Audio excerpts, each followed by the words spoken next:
रचनात्मक शिक्षक मंडल द्वारा उत्तराखंड के स्कूली बच्चों को आज़ादी की 75वीं सालगिरह के मौके पर आज़ादी के विभिन्न पहलुओं से अवगत कराया जा रहा है।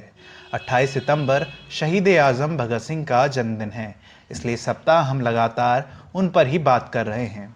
आज हम सुनते हैं उनके द्वारा लिखा गया लेख युवक शीर्षक से नीचे दिया गया भगत सिंह का यह लेख साप्ताहिक मतवाला वर्ष 2 अंक संख्या 38 16 मई 1925 में बलवंत सिंह के नाम से छपा था। उस समय भगत सिंह की उम्र मात्र 18 वर्ष थी। इस लेख की चर्चा मतवाला के संपादकीय कर्म से जुड़े आचार्य शिव पूजन सहाय की डायरी में भी मिलती है। आइए सुनते हैं उनके द्वारा लिखे गए लेख युवक को। इस लेख को आवाज दी है पीयूष चिलवाल ने। युवावस्था मानव जीवन का वसंत काल है। उसे पाकर मनुष्य मतवाला हो जाता है। हजारों बोतल का नशा छा जाता है। विधाता की दी हुई सारी शक्तियां सहस्त्रधारा होकर फूट पड़ती हैं। मदांध मातंग की तरह निरंकुश, वर्षाकालीन शोणभद्र की तरह दुर्धर्ष, प्रलयकालीन प्रबल प्रभंजन की तरह प्रचंड, नवागत वसंत की प्रथम मल्लिका कलिका की तरह कोमल, ज्वालामुखी की तरह उच्च श्रृंखल और भैरवी संगीत की तरह मधुर युवावस्था है। उज्जवल प्रभात की शोभा, स्निग्ध संध्या की छटा, सर चंद्रिका की माधुरी, ग्रीष्म मध्याह्न का उत्ताप और भाद्रपदी अमावस्या के अर्धरात्र की भीषणता युवावस्था में निहित है। जैसे क्रांतिकारी की जेब में बमगोला, षड्यंत्री की अस्थि में भरा भराया तमंचा, रणरस रसिका वीर के हाथ में खड़ग, वैसे ही मनुष्य की देह में युवावस्था। 16 से 25 वर्ष तक हाड़शाम के संदूक में संसार भर के हाहाकारों को समेटकर विधाता बंद कर देता है।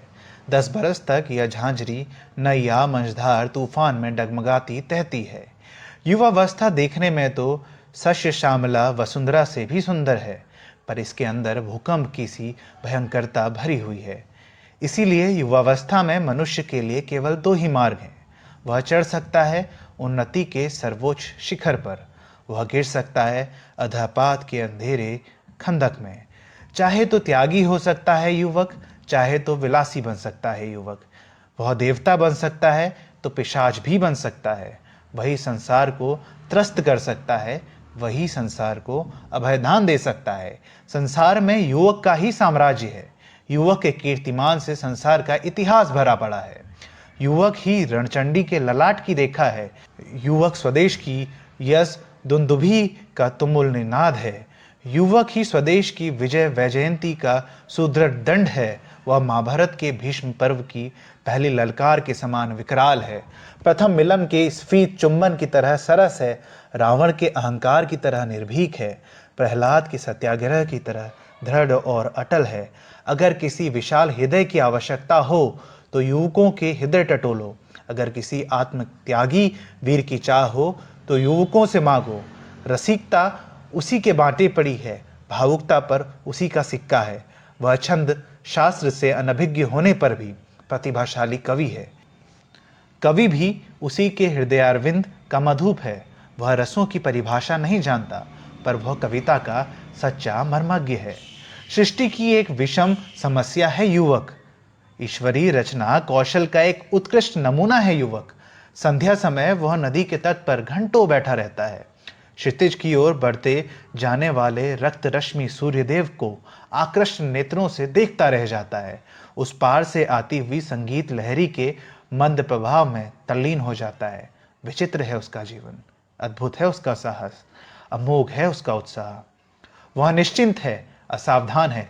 लगन लग गई है तो रात भर जागना उसके बाएं हाथ का खेल है। जेठ की दोपहर ही चैत की चांदनी है। सावन भादों की झड़ी मंगलोत्सव की पुष्पवृष्टि है। शमशान की निस्तब्धता उद्यान की विहंग कल्प कूजन है। वह इच्छा करे तो समाज और जाति को उद्बुद्ध कर दे, देश की लाली रख ले, राष्ट्र का मुखोज्वल कर दे, बड़े बड़े साम्राज्य उलट डाले। पतितों के उत्थान और संसार के उद्धारक सूत्र उसी के हाथ में है। वह इस विशाल विश्व रंगस्थल का सिद्धहस्त खिलाड़ी है। अगर रक्त की भेंट चाहिए तो सिवा युवक के कौन देगा?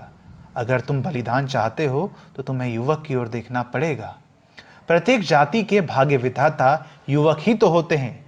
एक पाश्चात्य पंडित ने ठीक ही कहा है, it is an established truism that young man of today are the country man of tomorrow, holding in their hands the high destinies of the land.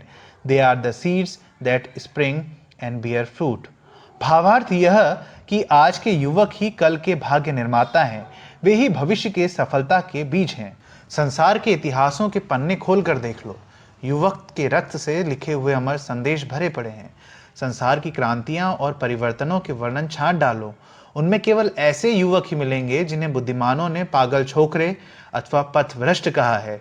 वह जो सीढ़ी है वो क्या खाक समझेंगे कि स्वदेशाभिमान से उन्मत्त होकर अपनी लोथों से किले की खाइयों को पाट देने वाला जापानी युवक किस फौलाद के टुकड़े थे। सच्चा युवक तो बिना झिझक के मृत्यु का आलिंगन करता है, चौकी संगीनों के सामने छाती खोलकर डट जाता है, तोप के मुंह पर बैठकर भी मुस्कुराता ही रहता है, बेड़ियों की झनकार पर राष्ट्रीय गान गाता है और फांसी के तख्ते पर अट्ठास पूर्वक आरूढ़ हो जाता है। फांसी के दिन युवक का ही वजन बढ़ता है, जेल की चक्की पर युवक ही उद्बोधन मंत्र गाता है, काल कोठरी के अंधकार से धंसकर ही वह संदेश को अंधकार के बीच से उबारता है। अमेरिका के युवक दल के नेता पैट्रिक हेनरी ने अपनी ओजस्वी वक्तृता में एक बार कहा था, life is a dearer outside the prison wall, but it is immeasurably dearer within the prison cells, where it is the price paid for the freedom's fight. अर्थात जेल की दीवारों से बाहर की जिंदगी बड़ी महंगी है, पर जेल की भी काल कोठरियों की जिंदगी और भी महंगी है, क्योंकि वहाँ यह स्वतंत्रता संग्राम के मूल्य में चुकाई जाती है।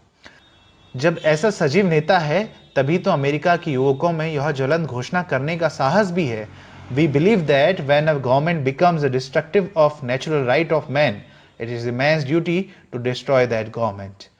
अर्थात अमेरिका के युवक विश्वास करते हैं कि जन्मसिद्ध अधिकारों को पददलित करने वाली सत्ता का विनाश करना मनुष्य का कर्तव्य है। ए भारतीय युवक, तू क्यों गफलत की नींद में पड़ा बेखबर सो रहा है? उठ, आंखें खोल, देख प्राची दिशा का ललाट सिंदूर रंचित हो उठा है। अब अधिक मत सो, सोना हो तो अनंत निद्रा की गोद में जाकर सो रहा। कापुरुषता के क्रोध में क्यों सोता है? माया मोह ममता का त्याग कर गरज उठ। Farewell my true love, the army is on move, and if I stayed with you love, a coward I shall prove. तेरी माता, तेरी प्रातः स्मरणीयता, तेरी परम वंदनीय, तेरी जगदम्बा, तेरी अन्नपूर्णा, तेरी त्रिशूल धारिणी, तेरी सिंह वाहिनी, तेरी शस्य श्याम लांचला आज फूट फूट कर रो रही है। क्या उसकी विकलता तुझे तनिक भी चंचल नहीं करती? धिक्कार है तेरी निर्जीविता पर, तेरे पितर भी नतमस्तक हैं तेरी नपुंसकत्व पर। यदि अब भी तेरे किसी अंग में कुछ हया बाकी हो, तो उठकर माता के दूध की लाज रख, उसके उद्धार का बीड़ा उठा, उसके आंसुओं की एक एक बूंद की सौगंध ले, उसका बेड़ा पार कर और बोल मुक्त कंठ से, वंदे मातरम।